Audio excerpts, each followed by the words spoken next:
Então, Jesus Cristo disse, né? Bem-aventurados os pacificadores, porque eles serão chamados filhos de Deus. Ou seja, quando você vê uma situação, né, onde há intriga, dissensão, porfia, tudo isso é obra da carne, você não tem que inflamar, você não tem que botar mais lenha na fogueira, você tem que ser pacificadora, porque sendo pacificadora, você será chamada filha de Deus. Tá com a tua Bíblia aberta ainda em Mateus 5? Tá com a Bíblia aberta ainda? Lá no capítulo 5? Então avança para o versículo 45. Mateus 5, versículo 45. Achou? Vamos ler. Lembra que bem-aventurados os pacificadores, porque eles serão chamados filhos de Deus. Agora, depois do que nós lemos no capítulo 5 de Mateus, do 38 ao 44, né? Vamos ler o versículo 45, perdão. Para que vós vos torneis filhos do vosso Pai que está nos céus. Ou seja, como você vai se tornar filho do vosso Pai que está no céu? Vamos ler o 43 e o 44. Ouvis o que foi dito: amarás o teu próximo e odiarás o teu inimigo. Eu, porém, vos digo: amai os vossos inimigos e orai pelos que vos perseguem. Se alguém está te perseguindo e você orar por ele, você foi pacificadora, você apaziguou. Se alguém se faz teu inimigo, né, e você amá-lo, você se tornou pacificadora. É por isso que no versículo 45 Jesus continua dizendo: para que vos tornei filhos do vosso Pai que está nos céus. Ou seja, Jesus nunca entrou em contradição e a Bíblia nunca entrou em contradição. Se lá em Mateus 5, né, no mesmo capítulo, só que no versículo 9 está dizendo: bem-aventurados os pacificadores, porque eles serão chamados filhos de Deus. Jesus ele dá algumas instruções aqui a respeito de como deve ser o nosso procedimento, inclusive com pessoas que nos aborrecem. Com quem nos aborrece, com quem nos fere, com quem nos magoa, com quem nos machuca, com quem nos persegue. Às vezes sem motivo, às vezes sem motivação, ou então por motivo fútil, por motivo torpe. Alguém quer intentar o mal contra nós. Pura e simplesmente, sei lá, por falta de entendimento, de compreensão, ou por maldade mesmo, deliberadamente maldade. Alguém quer intentar o mal contra nós. E Jesus aqui diz a respeito dessas pessoas que nós devemos amar, que nós devemos orar por elas, né? Que nós não devemos, o que é muito difícil, olha só, aqui no versículo 39 de Mateus 5, Jesus diz assim, ó, não resistais ao homem mau. Como assim não resistir ao homem mau? Se alguém quiser te fazer o mal, não resista. Jesus manda a gente nem resistir àquele que quer nos fazer o mal. Ué, mas a gente vai deixar fazer o mal pra gente? Lembra qual foi a atitude de Jesus? Lá em Isaías 53 diz que ele foi como ovelha muda nas mãos dos seus tosqueadores. Ele não abriu a boca. Lembra disso? Lembra que estavam batendo em Jesus, que estavam zombando de Jesus, estavam cuspindo em Jesus, colocaram-lhe uma coroa de espinhos, riram de Jesus, esbofetearam Jesus, botaram uma cruz pesada para ele carregar e ele não resistiu. Lembra que eu te falei que se ele quisesse, ele poderia não somente resistir, mas ele poderia no estalar de dedos, no piscar de olhos, acabar com toda a raça humana de uma vez só. Ele é o Rei dos Reis, o poder dele é ilimitado, não há esquadrinhação do seu poder. Lembra que quando Pedro arrancou a orelha do Malcom, né? Jesus fez um milagre, colocou novamente a orelha no lugar, curou aquele homem e disse: Pedro, você não acha que se eu quisesse eu pediria meu pai, eu clamaria meu pai e ele enviaria 12 legiões de anjos? Lembra disso? Ou seja, se alguém tinha condições ou tem condições de resistir o mal, é Jesus. Porque ele tem poder para resistir e vencer o mal. Mas ele, naquele momento, não resistiu. Quando se tratava dele mesmo, ele não resistiu. Ele resiste e vence quando se trata de você e de mim. Aí ele envia anjos, aí ele mesmo se faz presente para combater o mal e eliminar o mal das nossas vidas. Mas quando foi com relação a ele, quando foi ele que estava padecendo, ele não resistiu. Assim nós devemos tomar a mesma atitude de Jesus. Quando nos perseguirem, não está na nossa mão, Rafaela, veja bem, não está na nossa mão fazer a justiça. A justiça do homem, a ira do homem não opera a justiça de Deus. Quando nós nos iramos, nós nos equivocamos. Sempre que nos iramos, nos equivocamos.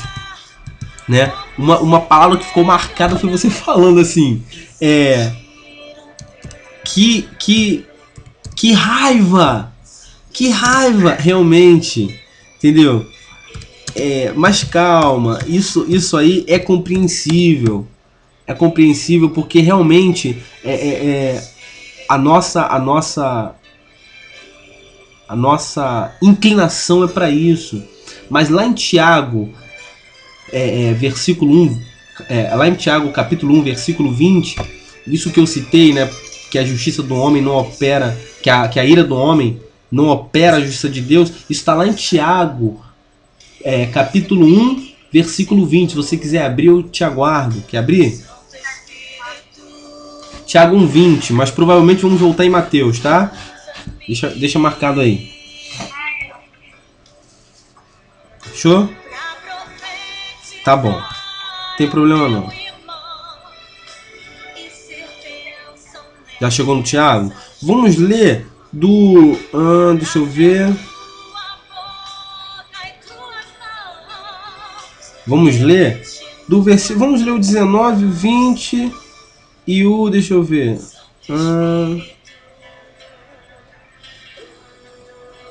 Vamos ler o 19 e o 20 só. Se a gente achar justo, a gente lê o 21 também. Vamos ler o 19.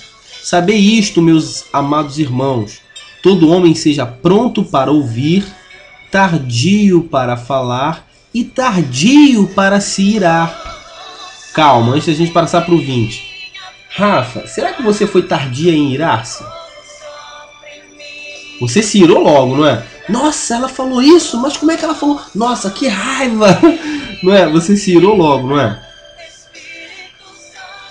Há que se ressaltar também que eu estou falando isso, mas eu não estou te julgando, até porque muitas vezes as minhas atitudes também são idênticas ou piores do que as tuas. Mas eu estou dizendo isso porque nós precisamos conhecer a verdade para que a verdade, pouco a pouco, gradativamente, venha nos libertando. Nós temos que caminhar em direção à verdade para que ela nos liberte, né? Então, a verdade é esta, né? Nós temos que ser tardio para falar, tardio para nos irarmos. Versículo 20. Por que a gente tem que ser assim? Versículo 20. Porque a ira do homem não opera a justiça de Deus. Ou seja, sempre que a gente se irar, a gente vai se equivocar. Quando a gente se irar e agir por ira, nós estaremos equivocados. Tá entendendo? Sempre que a gente sempre que nós nos encontramos irados, iracundos, e tomamos uma atitude sob o efeito da ira, é certo, não tem talvez, sempre vamos estar equivocados, sabe? A ira, ela é igual, ela coloca a escama nos nossos olhos. A ira, ela nos cega, de maneira que a gente não enxerga mais nada, a gente só enxerga aquela atitude que a pessoa teve, que nos feriu, que nos magoou. Que isso, que essa pessoa está pensando e tal, não sei o que.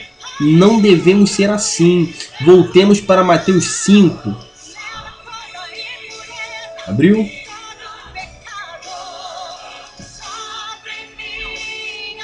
Mateus 5.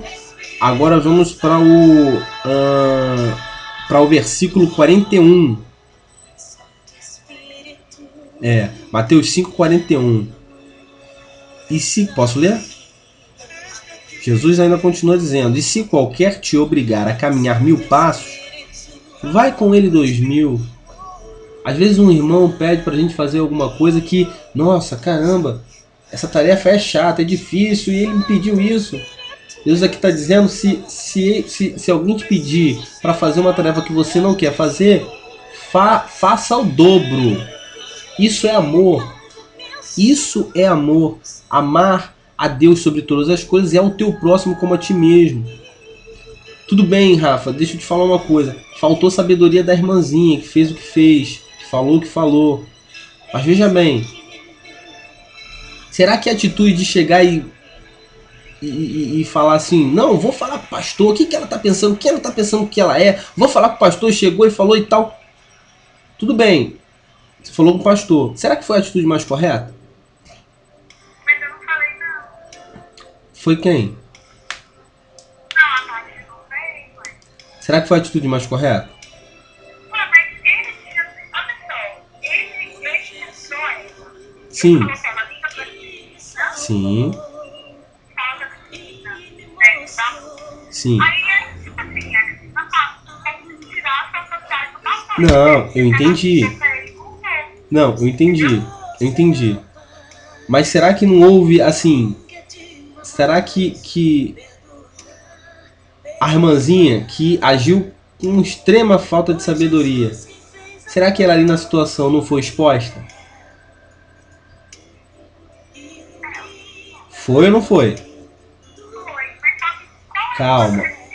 É justo? Olha só.